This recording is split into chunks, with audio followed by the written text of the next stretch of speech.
What's going on, everybody? I'm actually going to give you guys a tour really quick because not of my house, but just all the areas that I be in, because I'm done with my test now.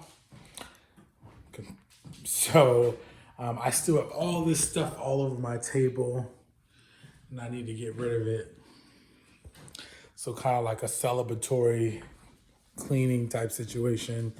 Plus I need to clean up my kitchen. I've decided to do a video in my kitchen, kind of talk to you guys, and yeah.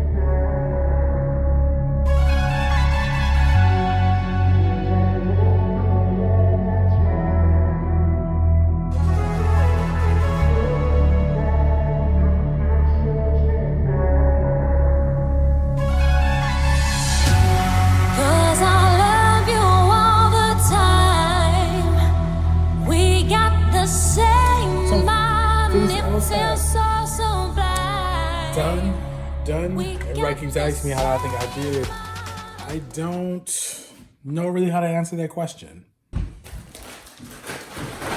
So my wife told me not to throw any of this stuff away, to sell it on Chubb. The only problem is that a lot of this stuff I have notes in, highlights, so it's, I don't know. I could give it away to somebody studying for the LSAT. So if you're looking for study materials and you want to, most of this stuff is used, then, let me know. This was my devotion. It's called Battlefield of the Mind. It's an amazing, amazing book by Joyce Meyer. If you're like me and you're religious, or even if you're not religious and you just want something to really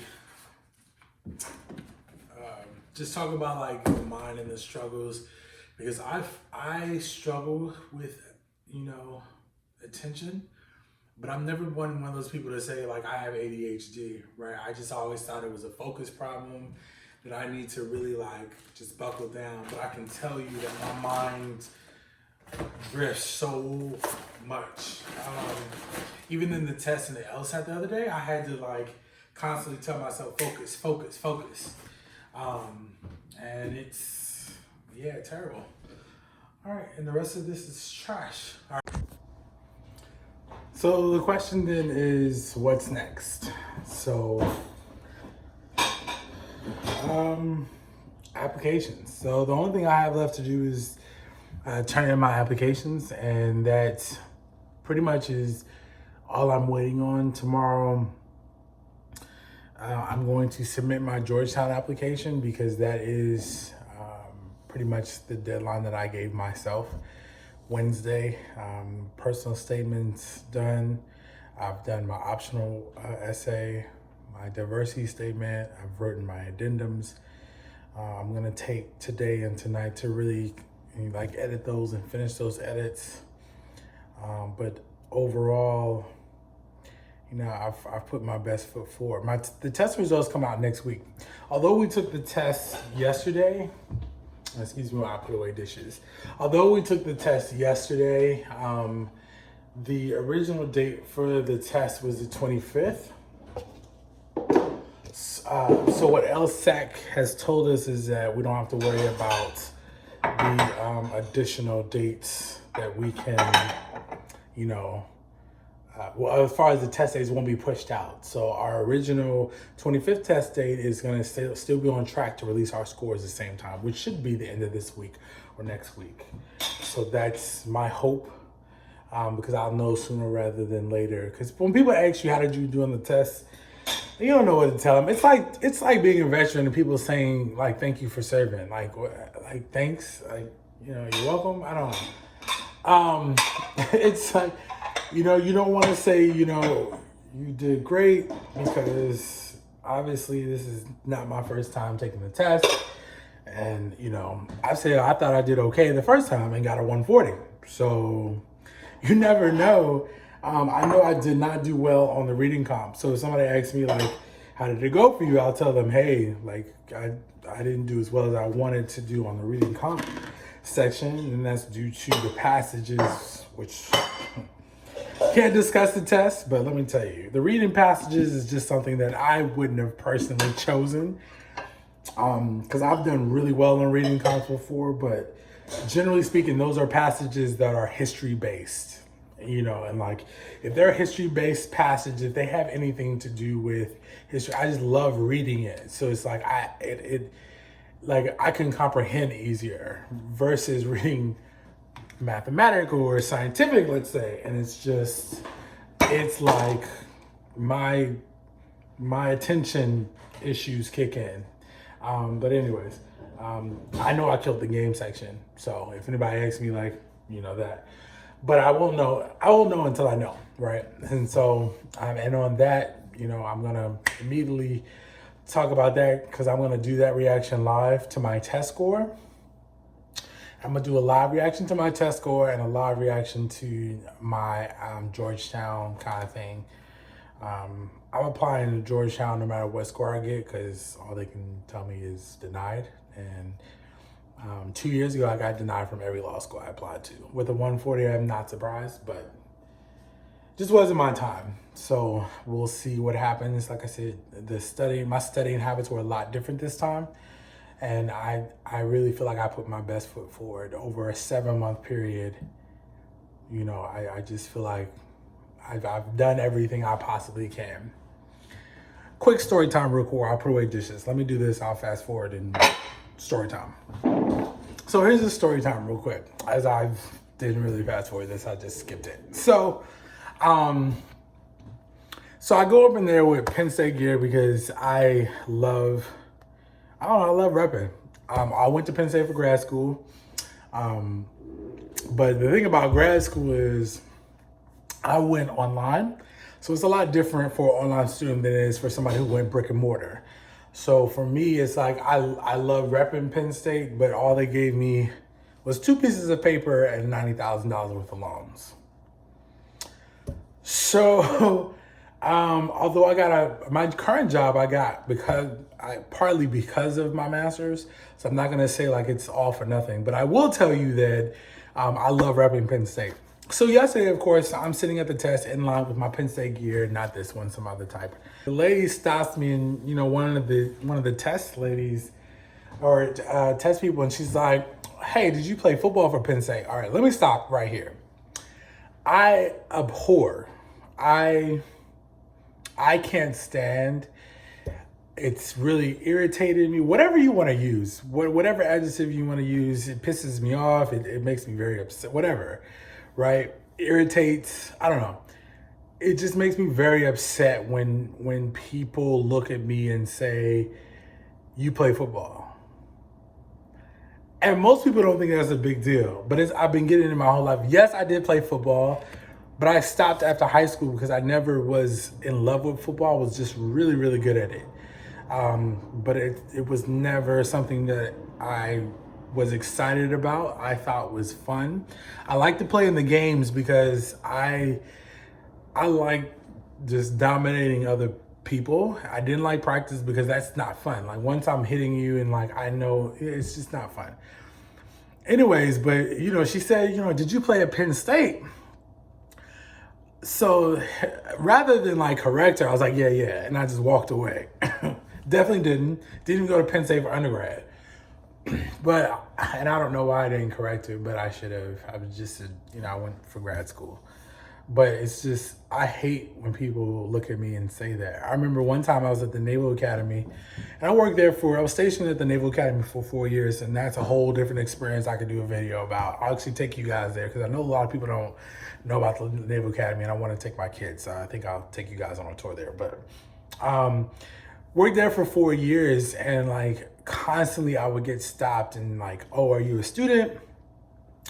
Oh, do you play football here?" I'm like, it's just irritating. Anyways, I wish I could dispel a lot of things about veterans, about African Americans, about, I don't know, fathers. There's a whole laundry list of things that I want to do with a I definitely can't be, a crusade for everybody. But I am excited about law school. Um, a lot of people ask me, am I doing part-time? I want to stress this, I am not. I'm not showing you guys like a part-time and working full experience. So if you guys got that, it's not me. I am going to go full-time. I am going to show you more so the transition from working full-time as a veteran using the GI Bill to then transition into school. So if you are a veteran and you're going to undergrad for the first time, I mean, it's kind of going to be the same situation. I'm going to share those nuances about transitioning bills, how we manage that, because I don't know yet. I do know that me and my wife had a pretty good system right now because just how we pay bills, I will still manage the bulk of what I'm responsible for, which is the mortgage, and that is what I will still carry out. And then the rest, I'll go from there. And I told you guys in previous videos, I reached out to a couple of veterans at UVA Law, at Penn Law, and they were just talking about their experiences, and all of them told me that they still taking out additional loans, but they're not taking out, the loans that you typically will see from a law student, 40, 50, $60,000. That's not, they're taking out like $5,000 to $15,000 a semester, which can equate to about $45,000. So by the time I'm done with law school, I personally don't want to have any more than $130,000 in loan total. So if that's from undergrad, from 2 master's degrees, a graduate certificate, and a law degree, $130,000 total loans. So like I said, this is going to be a journey. I'm ready for it. I'm ready to close like this chapter in my book, because a lot of people, when I tell you, I'll show you guys my resume. I'll post it. Like I said, when I get into law school, I'll post everything that I use in law school, including my resume. When people read my resume, they're like, why are you here? Like, why do I work at MDOT? It really is because when you transition out the military, and this is just, for my veterans out there, when you transition out the military, you grasp at straws because that date won't change, right? When you tell the military, like, I'm done, it's over, the military gives you a date. Mine was November 17th. November 17th, and that's it. So I went to TAPS class. For all you veterans out there, I went to TAPS class over a year out, and I went to TAPS class again like 9 months out. So, but I gave myself a year and a half. I started applying for federal jobs. I made a conscious decision to stay in Maryland, to build a house, make sure I was in the house before I got out, so I can make sure that I manage my bills to what my cost of living would be. So I made all of these decisions based upon that. But a year or so out, I was looking for federal jobs, but I knew the things that I was comfortable or good at doing, was doing in the military, I didn't want to do when I got out. So working for the Secret Service, working for, the police department, those type of things I wasn't interested in doing. Although my resume suited that, I tried to tailor my resume to other things, especially because I started my master's degree in public administration. I have my undergrad in intelligence. I was just like, let me try to suit this. But it wasn't working for me. I got no job things. I got no hits. So I started doing local things and state and local stuff. And MDOT called me, and I've been there ever since. So look, when you're trying to find a job and when you have a family to feed, you'll go anywhere. But I will tell you that MDOT has been gracious to me. It's been an amazing job. I can say that I've learned more in 3 years just about leadership and the type of person I am. I wouldn't say leadership per se, but because you can't teach leadership, right? I don't care what anybody says, but I will tell you that this has really helped me to know that, number one, I don't want to manage people. I cannot manage adults. It's the thing that they asked me, one of the things they asked me when I got my first initial job working for the state was, how will you deal with the transition to military to civilian life? You want to say all the right things. You understand that especially because all the data's out there. Any veteran you talk to, you can go on Facebook, any veteran group that you join, they'll tell you like it's hard. And they're not lying. Like, civilians do not work like veterans. It is just, the work ethic is terrible in the civilian world. I mean, sometimes you want to complain about the military people because military is just a different beast altogether. But when you come in the civilian world, these people and this work ethic, it's just not existent. But anyways, I don't want to ramble. So I said all that to say this video is basically going to be about the journey all the way through, like how me and my family deal with this second transition. So I transitioned out of the military 3 years ago. Now I'm transitioning into school, and then to my, hopefully will be my last, not my last job, but just my kind of final destination. If I haven't said it before on here, I will say it to you all now. I would like to be a judge one day. That's my goal in life. I will not go back into the military, so JAG is not an option for me. Just because, number one, when I got out, I'm over 50% disability. And so there's a lot of problems that come with that when you try to get cleared back into the military. That I've already talked to some people about, because when I first got out, I was trying to put in an officer package. Whole another video. But anyways, but I ran into some issues, and so the best advice I got was, if you're over 50%, cut the check. But just you don't want to come back in, because it can cause a lot of problems for you. And then you have to medically clear again, and then if you don't, they'll take your check. It's a lot. But I will say, like, this journey has not been easy. It's not easy for any veteran. Still shout out, I think since I got out the military, since I've been in the military, I would say, and then since I've gotten out, I have so many people, I wouldn't call them friends, but a lot of people I was stationed with have committed suicide for various reasons, and it's not easy.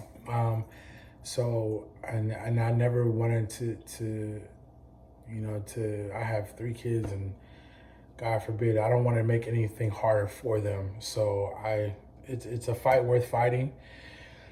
Nothing is easy, but we have a huge support system. People just need to, reach out. Anyways, video's gone a little longer than I wanted to. If you guys have any questions, please feel free to reach out.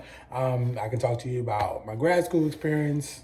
I can talk to you guys about the military, about anything. I will tell you a little bit of advice if you're watching my military.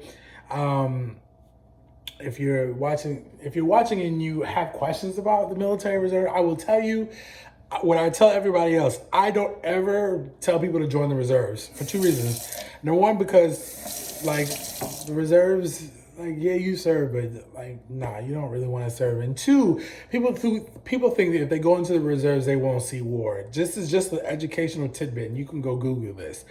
Just know that if you're a reserve, you're twice as more likely to be called up to a war front than active duty personnel. Active duty personnel positions do not stop because of wartime. So whatever I'm doing as active duty service member, that job doesn't get replaced by reservists. So I tell people this all the time, and their mind gets blown. They're like, what? What do you mean? In a wartime, if we were to go to war right now, everybody that be called up will be reservists. So go active duty. I always say, if you have a problem, you one of the people that like, oh, I don't want to die, just don't be a Marine. Like, statistically, don't join the Army, don't be a Marine. But I know my best friend's a Marine. I'll introduce him in a later video. Loves it. He's been to Iraq.